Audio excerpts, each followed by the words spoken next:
Pastor Joel Apolinario, nagkaisa sa mga guest candidate ninyo? Si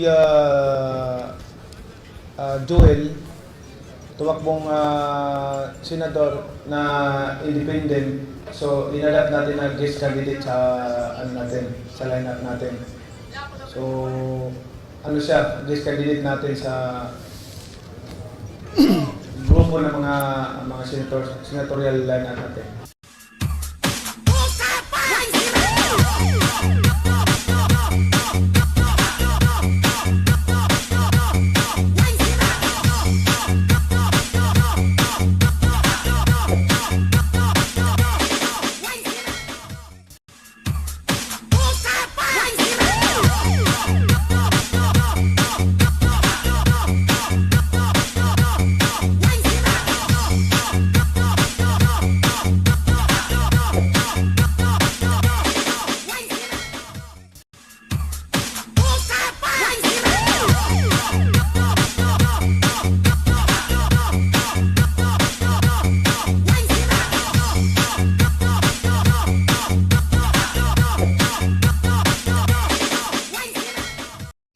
Ang buong Kappa Ministry at ang Kingdom Gospel Ministry ay buong pusong nagpapasalamat sa ating mahal na Senador Manny Pacman Pacquiao sa kanyang pagtanggap sa aming mahal na Kappa Founder, Pastor Joel Apolinario, sa lineup bilang Senador.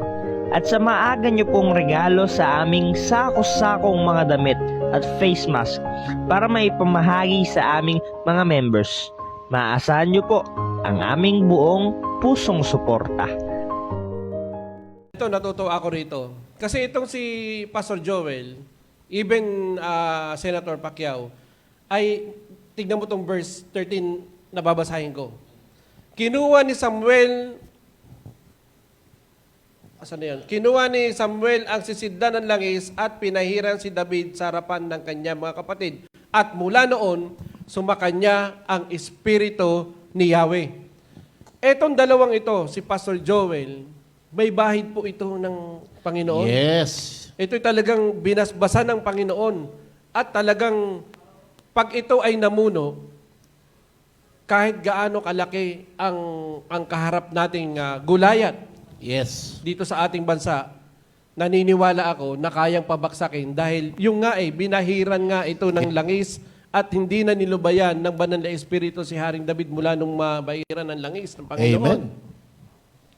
Yes.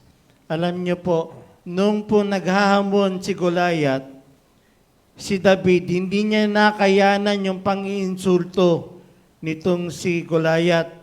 At hindi siya pumayag na hindi tugunin ang paghamon ni Goliath. Ito maganda sa ating Kappa Founder. Hindi niya hinayaan ang sigaw ng may hirap. Kaya siya tumugon para tumakbo bilang senador. Para pakinggan ang sigaw ng mga mahihirap na makaahon sa kahirapan. Amen. Amen. Totoo yan. Kasi sa totoo lang po, ito pong pagharap natin sa panibagong mga mamumuno na dating, Goliath po yung kinakaharap ng ating bansa. Goliath ng problema na talaga namang hindi po basta-basta. Kaya kung ang haharap dito ay mga tao lamang na nagmamalaki na nakapag-aral ng matataas na pinag-aralan, pero wala namang puso na may takot sa Diyos, mahihirapan po tayong harapin to. At salamat na lamang dahil meron tayong mga lingkod ng Diyos ngayon na talaga pong ang puso ay pamunuan at maglingkod sa Panginoon sa magitan ng pangangalaga sa ating bansang Pilipinas. At napakagandang pagkakataon po ito. Alam niyo, sabi rito ni David sa chapter 17, verse 25, sumagot si David, ang dala mo'y tabak, sibat, at pantusok, ngunit lalabanan kita sa pangalan ni Yahweh. Ibig sabihin po niya, yung tabak, sibat, at pantusok, may mga kagamitan niya ng isang mahusay na mandirigma. Tama. Para sa labanan. Yes. No? So kadalasan, yun ang pananaw natin, yung mga prinsipyo ng tao para maging ikaw ay maging leader ng bansa o sa isang posisyon, dapat ganito ang dala mo, ganito ang kaya mo, napatunayan mo to, pero hindi po yun eh. Maliwanag ang sabi ng Bible, ang sabi ng Panginoon, ngunit sinabi sa kanya ni Yahweh, huwag mo tignan ang kanyang taas at kakisigan, sapagkat hindi siya ang pinili ko. Si Yahweh hindi tumitingin ng katulad ng pagtingin ng tao. Panglabas na anyo ang tinitingnan ng tao. Ngunit sa puso, tumitingin si Yahweh. At Amen. salamat sa Lord dahil meron po tayo ngayong mga mapipili natin na alam kong tinilaga ng Diyos. Panahon na sila ay talagang inilaan ng Diyos dahil meron silang puso na talagang mga lingkod ng Diyos, may pananampalataya sa Diyos, may takot sa Diyos, na talagang sila kaya lamang tumakbo ay para maglingkod sa Diyos. Yes. Nung humarap si David kay Goliath, ay bali ang tawanan ng mga Pilisteo ng pang-insulto.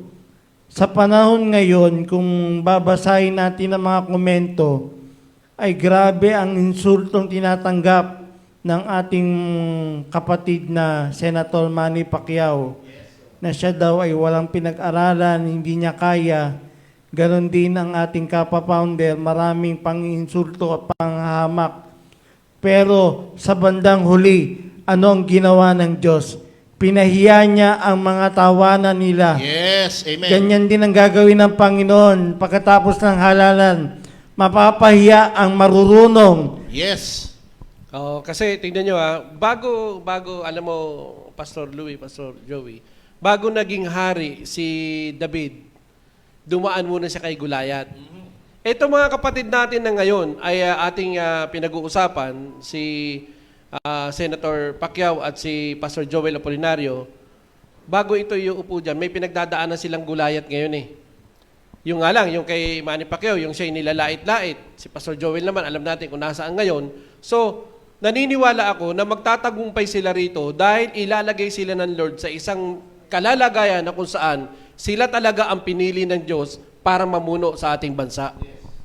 Actually, Pastor Dan, yan nga yung pinag-uusapan natin kanina, na kahit nga si Haring Saul, no? Kahit si Haring Saul, ay kinausap niya muna si David eh. Tinanong niya ikaw maliit ka lang, hindi ka namang hasa, hindi ka na-train sa pakikipaglaban, paano mo lalabanan? Ito si Goliath, katunayan, pinagamit pa ni Saul yung kanyang sandata mismo. Hindi umubra, no? At nasabi lang ni David, ang Diyos po ang lalaban. Yes. Ibig sabihin, ang dalang karanasan ni David ay hindi karanasan ng pakikibaka, kundi karanasan ng pagtatanggol ng Diyos sa kanya. Na alam niya, sa mga nagdaang pinagdaanan niya sa buhay, na mga hirap at laban, experience niya at danas niya kung paano siya ipinaglalaban at pinagtatanggol ng Diyos. Kaya sabi niya, itong David, itong Goliath na ito, sigurado, magtatagumpay ako kasi ipaglalaban at ipagtatanggol din ako ng Diyos. At ito yung ipinagmamalaki natin sa mga kandidato natin ngayong taon na tagang mga likod ng Diyos. Amen. Amen? Agree ako dyan. Amen. At dahil nga puso ang tinitingnan ng Diyos, sino ba sa mga kandidato ngayon ang talagang nagdanas ng hirap? Samantalang si Senator Manny Pacquiao at si Kapa Founder Pastor Joel Apolinario ay talagang nagdanas ng kahirapan. Yes. Galing talaga sila sa hirap, no? Sila ang may puso na para sa mahirap. Yes. Amen. Alam niyo yung Goliath na haharapin nila Pastor Joel at Senator Manny Pacquiao, yung Goliath ng korupsyon dito sa ating bansa. Yes. At naniniwala ako dahil sa dalawang lingkod ito ng Diyos na iluluklok mismo ng ating Panginoon sa pamunuan ng ating bansa, kayang patumbahin ang sobrang laking korupsyon dito sa ating bansa. Hallelujah. Totoo yan. Yung nakawan sa ating gobyerno at of course, nandiyan din ang higanting COVID, no? Yes. At hindi lamang yun, lalo yung kahirapan, no? Yung kahirapan natin mga kapwa mamamayan ngayon at iba pang mga bagay at mga sistema ng batas ay aayusin niya ng Panginoon, gagamitin ang kanyang mga lingkod na ito. Kaya po, talagang karapat dapat lamang na maging tama ang pagpili natin sa ating mga iluluklok. Alam nyo, meron nagtanong sa akin Pastor, bakit iyan ang pipiliin mo? Sabi ko, no, isa lang ang sagot ko dahil sa kanilang puso. Yung puso nila na meron talagang takot sa Diyos. Yung puso nila na talagang pinaghaharian ng Diyos. At kasunod na dyan, yung ibang bagay. Kapag merong puso, madali na yung mga dapat pamamaraan ng pamumuno, isasama na nila dyan habang nadyan na sa proseso. Sa akin din may nagtanong na ganyan, bakit siya napipiliin mo yung dalawa na yan? Isa lang sagot ko rin. Sabi ko kasi pinili yan ng Diyos. Amen. Amen. Pinahira ng Diyos. Sabihin nyo na walang talino pero naniniwala ako may wisdom yan galing sa Panginoon. Amen. Amen. Yan dalawa na yan, si Pastor Joel Apolinario at si Senator Manny Pacquiao. Meron silang karunungan na galing sa Diyos na wala ang maraming umupo o naging pinuno ng ating bansa. Wala sila nun dito sa dalawang ito. Yes. Iba yung karunungan na meron to kaya ito ay pinili mismo ng ating Panginoon. Amen. Yes.